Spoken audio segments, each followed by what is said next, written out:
Taiwan की नवीनतम आध्यात्मिक फिल्म निवावा आ चुकी है। यह फिल्म बच्चों के खेल, वीआर गेम और लोक नाटकों के तत्वों का अनोखा मिश्रण है। एक भूतिया हवेली से मिला निवावा एक भयानक दुष्ट आत्मा से सील किया गया है। फिल्म में दिखाई गई सभी आध्यात्मिक और अलौकिक घटनाएं पूरी तरह काल्पनिक हैं। इन्हें वास्तविकता न समझें। अब बिना समय गंवाए कहानी शुरू करते हैं। AYI और उसका सहकर्मी चंगे गेम के एक सीन के लिए सामग्री इकट्ठा करने शू परिवार XU फैमिली की भूतिया हवेली में आते हैं। कहा जाता है कि इस हवेली का मालिक किसी दुष्ट आत्मा के वश में आ गया था और उसने पूरे परिवार की हत्या कर दी थी। सबसे अजीब बात यह थी कि मालिक की पत्नी का शव कभी नहीं मिला। दोनों निसू सिटी पहुंचते हैं। आई कैमरा निकालकर पूरे स्थान को स्कैन करने की तैयारी करता है। तभी अचानक भट्ठी किल्न का दरवाजा अपने आप बंद हो जाता है। वह कारण देखने के लिए आगे बढ़ता है। दरवाजे पर लगे पर्दे पर उसे कुछ अजीब दिखाई देता है, लेकिन इससे पहले कि वह उसे ठीक से देख पाता, पीछे से अचानक आए चांगे ने उसे डरा दिया। असल में चांगे को भट्ठी के अंदर एक निवावा गुड़िया मिली थी। वह उसे स्कैन करने वाला था। तभी आई की नजर उस गुड़िया के पीछे बने एक अजीब से प्रतीक पर पड़ती है। उसी पल किसी की फुसफुसाहट उसके कानों में सुनाई देती है। वह इतना डर जाता है कि तुरंत वहां से निकलना चाहता है, लेकिन तभी लोहे की अलमारी उसके ऊपर गिर जाती है और उसके सिर से खून बहने लगता है। चांगे मदद बुलाने के लिए बाहर जाता है। जब वह वापस लौटता है तो आई वहां से गायब होता है। उसी समय उसके पीछे से किसी की आवाज आती है। वह पीछे मुड़कर देखता है तो आई बिना किसी भाव के सीधे उसकी ओर घूर रहा होता है। चांगे भागने की कोशिश करता है, लेकिन तभी लोहे की अलमारी उसे भी गिरा देती है। इसके बाद एक रहस्यमयी शक्ति उसे खींचकर भट्ठी के अंदर ले जाती है। दृश्य बदलता है। मुख्य किरदार शाओचुआन एक गेम कंपनी में काम करता है। उसकी पत्नी प्राचीन वस्तुओं की मरम्मत एंटीक रिस्टोरर का काम करती है और वह गर्भवती है। दोनों एक दूसरे से बहुत प्यार करते हैं। शाओचुआन कंपनी में मीटिंग के लिए पहुंचता है, लेकिन फोटोग्राफर आई अभी तक नहीं आया होता। वह उसे फोन करता है। तभी सीढ़ियों के पास फोन की घंटी बजती है। आई एक डिब्बा लेकर धीरे धीरे उसकी ओर चलता हुआ आता है। मीटिंग रूम में शाओचुआन गेम की बैकग्राउंड स्टोरी समझा रहा होता है कि तभी आई अचानक जोर से कांच का दरवाजा पटक देता है और कहता है, वे आ रहे हैं। उसी समय स्क्रीन पर दिखाई दे रही मिसेज शू की तस्वीर से बिना किसी कारण खून बहने लगता है। शाओचुआन तुरंत सबको समझाते हुए कहता है कि यह गेम डिजाइन का ही एक हिस्सा है, लेकिन बाहर मौजूद आई अचानक जोर जोर से उल्टियां करने लगता है। उसे तुरंत अस्पताल पहुंचाया जाता है। गेम की डेवलपमेंट टीम में स्टाफ की कमी होने के कारण शाओचुआन को फिलहाल उसकी जगह काम संभालना पड़ता है। रात में शाओचुआन आई का सामान अपने घर ले आता है। जब उसकी पत्नी सो जाती है तो वो अपने होने वाले बच्चे के लिए गुड़िया बनाने लगता है। तभी कमरे की लाइट 2 बार टिमटिमाती है। अचानक पीछे रखी खिलौने वाली बेबी डॉल अपने आप रोने लगती है। वह जल्दी से उसके पास जाता है और उसकी बैटरी निकाल देता है। इसके बाद शाओचुआन अपने घर में एक कैमरा लगा देता है ताकि जब वह काम पर जाए तो कैमरे के जरिए अपनी पत्नी का ध्यान रख सके। रात को घर लौटने के बाद वह गेम से जुड़ी जानकारी पढ़ने में व्यस्त हो जाता है और अपनी पत्नी से कहता है कि वह जल्दी सो जाए। अचानक वह दरवाजे की ओर जाता है और अपनी पत्नी से पूछता है, क्या तुम्हें देर रात कुछ खाना है? शाओचुआन घबरा जाता है, लेकिन अगले ही पल उसे एहसास होता है कि यह केवल एक डरावना सपना था। तभी उसकी पत्नी उसके पास आती है और फर्श पर पड़ा अखबार उठाकर देखने लगती है। उस अखबार में लियूशिन की हत्या की खबर छपी होती है। उसकी पत्नी तुरंत पहचान लेती है कि लियूशिन उसके कॉलेज की सीनियर थी। ये देखकर वह थोड़ी उदास हो जाती है। रात को जब दोनों सो रहे होते हैं तब घर में लगा कैमरा अपने आप ऑन ट्रैकिंग पोर्ट्रेट मोड में चला जाता है। स्क्रीन पर एक नीले रंग का चेहरा पहचानने वाला फ्रेम दिखाई देता है। उसी समय बेडरूम का दरवाजा अपने आप खुल जाता है। आवाज सुनकर उसकी पत्नी जाग जाती है। वह उठकर दरवाजे तक जाती है और उसे बंद कर देती है। थोड़ी देर बाद जब वह पानी पीने के लिए उठती है तो उसकी नजर उस डिब्बे पर पड़ती है जिसे शाओचुआन कंपनी से लाया था। उसे ऐसा महसूस होता है जैसे उस डिब्बे के अंदर कुछ मौजूद हो।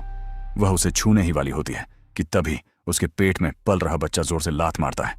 इसके बाद वह रसोई में पानी पीने चली जाती है। तभी उसे किसी चीज के गिरने जैसी आवाज सुनाई देती है। वह आवाज की दिशा में बढ़ती है। उसी समय कैमरा अचानक दूसरी ओर घूम जाता है। इतना ही नहीं, उसके पीछे जल रही लाइट भी अचानक अपने आप बंद हो जाती है।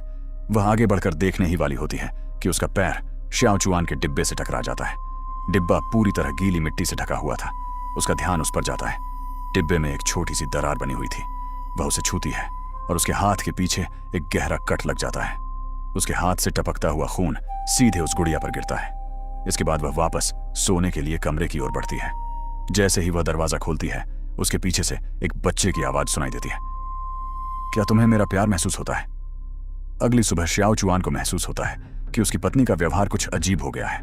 उसका स्वभाव पहले से कहीं ज्यादा चिड़चिड़ा हो चुका था। वह गुस्से में कहती है, तुमने मुझे जगाया क्यों नहीं? श्याओ चुआन जवाब देता है, मैंने जगाया था लेकिन तुम उठी ही नहीं। एक और अजीब बात होती है, श्याओ चुआन को पहले सूअर का कलेजा, पोर्क लिवर, बिल्कुल पसंद नहीं था, लेकिन इस बार वह उसे बड़े स्वाद से खाने लगता है। वह कहता है, आज तो पोर्क लिवर बहुत स्वादिष्ट है। उसकी पत्नी हैरान रह जाती है। उसे साफ याद था कि उसने दलिया परोसने से पहले उसमें से सारा पोर्क लिवर निकाल दिया था, लेकिन जब वह दोबारा कटोरे की ओर देखती है तो पोर्क लिवर अभी भी उसी कटोरे में मौजूद होता है। यह देखकर वह उलझन में पड़ जाती है, लेकिन ज्यादा ध्यान नहीं देती। इसके बाद श्याओ चुआन जानबूझकर लियू शिन की बहन से मिलने जाता है। वह देखता है कि उसके घर में लियू शिन की बहुत सारी मिट्टी की मूर्तियां रखी हुई हैं। लियू शिन हमेशा मानती थी कि एक दिन हर जीवित प्राणी अंत में मिट्टी बन जाता है। इसी विश्वास के कारण वह लोगों की तस्वीरें मिट्टी की मूर्तियों पर चिपकाती थी। उसका मानना था कि ऐसा करने से उस व्यक्ति की आत्मा उसी मूर्ति में कैद हो जाती है। जब श्याओ चुआन वापस कंपनी लौटता है तो वह गेम के टेस्ट वर्जन में शू परिवार की हवेली के अंदर की जांच कर रहा होता है। अचानक उसे महसूस होता है कि उसके पीछे कोई खड़ा है। वह तुरंत पीछे मुड़कर देखता है। दीवार पर किसी इंसान की परछाई दिखाई देती है। वह कई बार दोबारा देखने की कोशिश करता है। तभी अचानक टूटे हुए चेहरे वाली लियू शिन उसके सामने दिखाई देती है। कुछ ही पल बाद वह गायब हो जाती है। इसके बाद श्याओ चुआन को चारों तरफ पानी बहने की आवाज सुनाई देती है। वह ऊपर देखता है और पाता है कि शू परिवार का मालिक छत से लटका हुआ है। यह देखकर वह बुरी तरह डर जाता है और तुरंत अपने वीआर चश्मे उतार देता है। उसके सहकर्मी बताते हैं कि कॉपीराइट की समस्या के कारण लियू शिन की तस्वीर काफी पहले ही गेम से हटा दी गई थी, लेकिन इसके बावजूद उसका चेहरा फिर से गेम के अंदर दिखाई दे रहा था। उधर श्याओ चुआन की पत्नी घर पर प्राचीन वस्तुओं की मरम्मत कर रही थी। कमरे में बहुत गर्मी थी, इसलिए उसने एयर कंडीशनर का तापमान कम कर दिया, लेकिन पलक झपकते ही तापमान अपने आप फिर से बढ़ गया। इतना ही नहीं, मेज पर रखा प्राचीन मिट्टी का पुतला अचानक मिट्टी में बदलने लगा। उसी समय एयर कंडीशनर के फिर से चालू होने की आवाज सुनाई दी। वह वहां से बाहर निकलना चाहती थी, लेकिन अचानक दरवाजा अपने आप बंद हो गया। किसी अदृश्य शक्ति ने उसका हाथ पकड़ लिया और छोड़ने का नाम नहीं लिया। उसी समय एक मध्यम आयु का आदमी उसके सामने अजीब मुस्कान के साथ दिखाई दिया। एक रहस्यमयी शक्ति उसे मजबूर करने लगी कि वह चाकू उठाकर खुद को काट ले। उस क्षण ऐसा लगा मानो वह दुष्ट आत्मा के प्रभाव में आ गया हो। उसने अपने ही खून को मिट्टी में मिलाकर उसे कच्चे माल की तरह इस्तेमाल किया और गुड़िया के टूटे हुए हिस्से की मरम्मत करने लगा। इसके बाद उसने एक औजार की मदद से गुड़िया की पीठ पर लगा ताबीज हटा दिया। उसी समय कंपनी में श्याओ चुआन के सहकर्मियों ने देखा कि गेम में एक धुंधला हिस्सा दिखाई दे रहा है, जिसे किसी भी तरह ठीक नहीं किया जा सकता था। जब श्याओ चुआन घर पहुंचा तो उसने अपनी पत्नी को आवाज लगाई, लेकिन कोई जवाब नहीं मिला। कांच के दरवाजे पर मिट्टी से बना एक हाथ का निशान दिखाई दे रहा था। वह अंदर गया तो देखा कि गुड़िया का सिर पूरी तरह ठीक किया जा चुका था। रात को सोते समय वह अपनी पत्नी से पूछना चाहता था कि आखिर यह सब कैसे हुआ, लेकिन उसकी पत्नी ने उससे कोई बात नहीं की। उसी समय एयर कंडीशनर का तापमान बिना किसी कारण फिर से बढ़ गया। श्याओ चुआन लेटने ही वाला था कि उसकी पत्नी अचानक जोर से चीख उठी। वह कहने लगी कि उसे बहुत तकलीफ हो रही है। उसने अपने पेट को कसकर पकड़ लिया और इतनी जोर से नाखून मारे कि खून निकल आया। श्याओ चुआन यह देखकर बुरी तरह घबरा गया। उसे लगा कि उसकी गर्भवती पत्नी और बच्चे को कोई खतरा है, इसलिए वह अपने जज्बातों पर काबू नहीं रख पाया। उसे इस हालत में देखकर मंदिर के प्रमुख ने उसे ढाढ़स बंधाया और उसे मंदिर का एक पवित्र ताबीज दिया। बाद में श्याओ चुआन अपने घर में लगे कैमरे की रिकॉर्डिंग देखने लगा। उसे समझ नहीं आ रहा था कि उसकी पत्नी ने आखिर ऐसा क्या महसूस किया था कि वह बार बार कैमरे की ओर देखने लगी थी। तभी उसकी पत्नी का फोन आया। उसकी आवाज पूरी तरह बदली हुई और टूटी हुई लग रही थी। उसने केवल इतना कहा, एक जादूगर को ढूंढो और इस गुड़िया का कुछ करो। इतना कहकर फोन अचानक कट गया। श्याओ चुआन को लगा कि कुछ बहुत बड़ा अनर्थ होने वाला है। वह तुरंत घर की ओर भागा। घर पहुंचकर उसने खिड़की के पास किसी को कांपते हुए देखा। ध्यान से देखने पर पता चला कि उसकी पत्नी की बाईं आंख सिल दी गई थी। वह दर्द से चिल्लाई, मेरी मदद करो, लेकिन अगले ही पल दरवाजा अपने आप जोर से बंद हो गया। उसकी पत्नी ने अपने हाथ में पकड़ी गुड़िया को जोर से दीवार पर दे मारा। फिर उसकी कलाई अस्वाभाविक रूप से उल्टी दिशा में मुड़ गई। इसके बाद उसने अपना सिर दोनों हाथों से पकड़ लिया और बार बार अलमारी से टकराने लगी। फिर वह मुड़ी, धीरे धीरे श्याओ चुआन की ओर चली और उससे कुछ कहना चाहती थी, लेकिन अपनी बात पूरी करने से पहले ही उसकी गर्दन अचानक टूट गई और वह जमीन पर गिर पड़ी। श्याओ चुआन ने तुरंत पुलिस को सूचना दी। इसके बाद वह कंपनी वापस गया और गुड़िया की पीठ का हिस्सा दोबारा ठीक करने लगा। उसे वहां एक ताबीज लगा हुआ मिला। जब वह रात को घर लौटा तो अपनी पत्नी की तस्वीर को देख रहा था।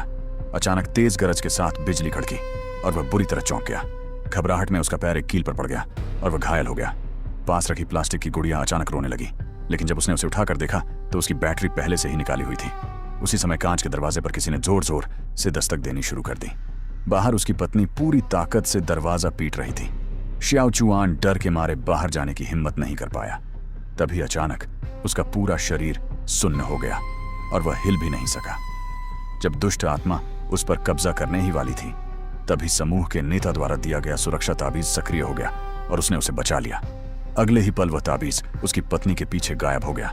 श्याओ चुआन ने गुड़िया उठाई, दरवाजा खोला और बाहर खड़ा हो गया।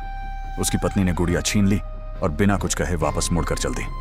श्याओ चुआन ने उसे आवाज दी। वह धीरे धीरे पीछे मुड़ी और बिना पलक झपकाए उसे घूरने लगी। अब श्याओ चुआन समझ चुका था कि समय बहुत कम बचा है।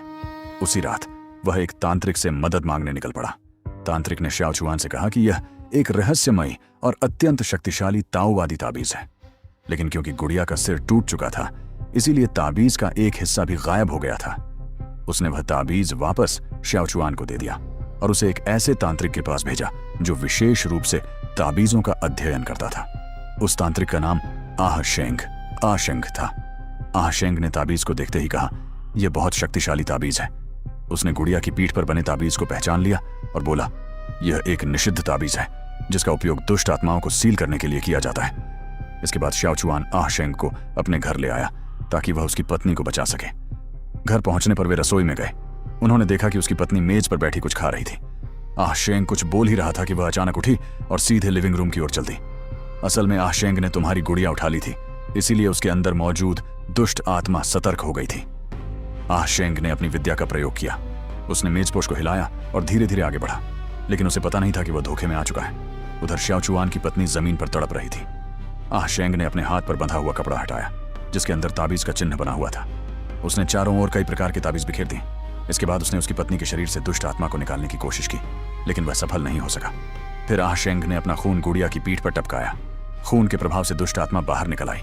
जैसे ही वह आत्मा उस पर हमला करने के लिए आगे बढ़ी, आशेंग ने मौका देखकर उसे दोबारा गुड़िया के अंदर सील कर दिया, लेकिन तभी बिना किसी कारण ताबीज जलने लगा।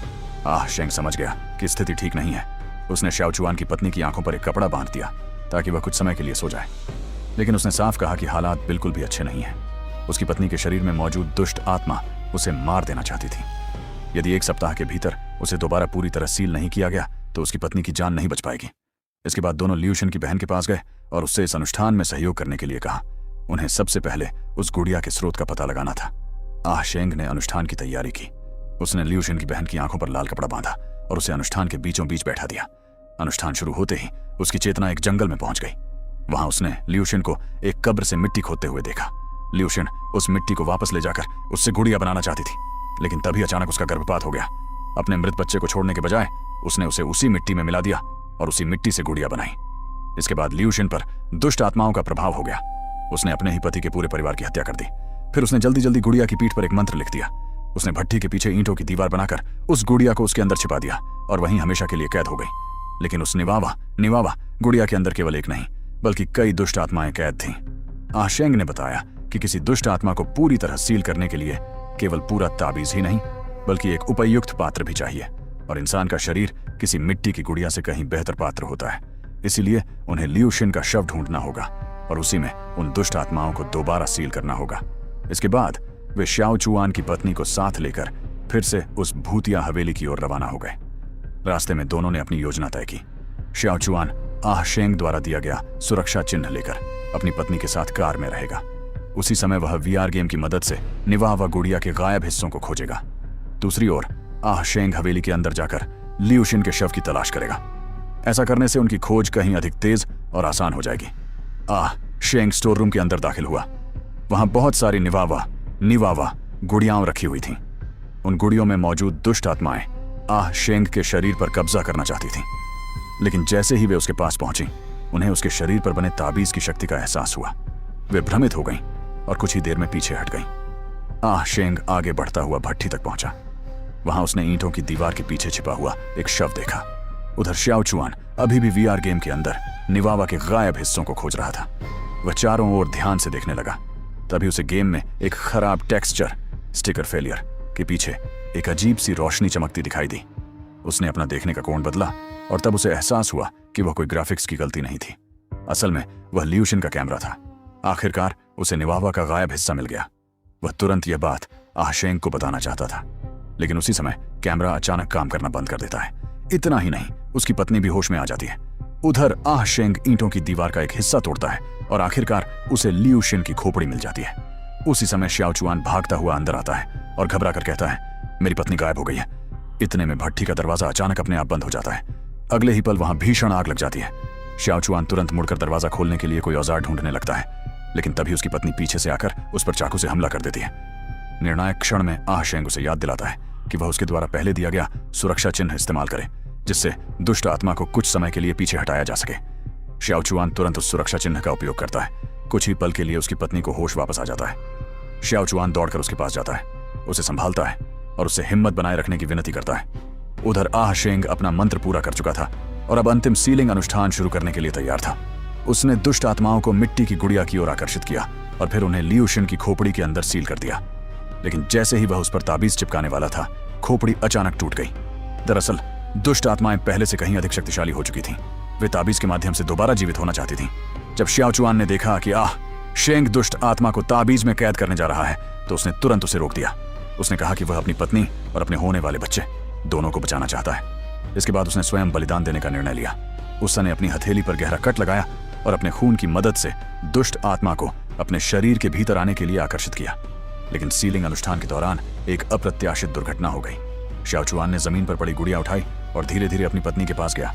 अपने परिवार के प्रति गहरे प्रेम के कारण उसने कुछ समय के लिए अपनी चेतना पर नियंत्रण वापस पा लिया। खुद को पूरी तरह दुष्ट आत्मा के वश में जाने से रोकने के लिए उसने अपने ही शरीर में चाकू घोंप लिया ताकि वह होश में रह सके। उसी समय आह शेंग उसके पास दौड़कर आया और तुरंत उसके शरीर पर ताबीज चिपका दिया। फिर उसने उसके कपड़े फाड़ दिए और अपने खून से उसकी पीठ पर ताबीज का मंत्र लिख दिया। आखिरकार दुष्ट आत्मा श्याओ चुआन के शरीर के भीतर ही हमेशा के लिए सील हो गई। ऐसा लगा मानो सब कुछ समाप्त हो चुका हो। कुछ समय बाद उसकी पत्नी ने एक स्वस्थ बच्चे को जन्म दिया। वह अपने बच्चे को कहानी सुनाती है। उधर गेम कंपनी एक विशेष वीआर प्रोग्राम तैयार करती है, जिसकी मदद से वह वर्चुअल दुनिया में अपने पति से मिल सकती है। लेकिन कहानी यहीं समाप्त नहीं होती। अंत में लियू शिन की बहन वही मिट्टी की गुड़िया अपने हाथ में लिए दिखाई देती है और उसके चेहरे पर एक रहस्यमयी मुस्कान होती है। उधर श्याओ चुआन की मृत्यु नहीं हुई थी। वह केवल कोमा जैसी अवस्था में पहुंच गया था और एक जीवित शरीर वेजिटेटिव स्टेट में रह गया। आखिरी दृश्य में आह शेंग उस ताबीज को ध्यान से देखता है। उसे पता चलता है कि उस ताबीज में आत्मा से जुड़ी एक तस्वीर अभी भी गायब है। यही संकेत देता है कि इस कहानी का अगला भाग सीक्वल भी आने वाला है।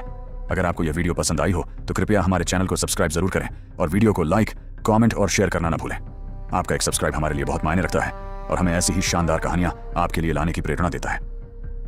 धन्यवाद। मिलते हैं अगली रोमांचक और रहस्यमयी कहानी में।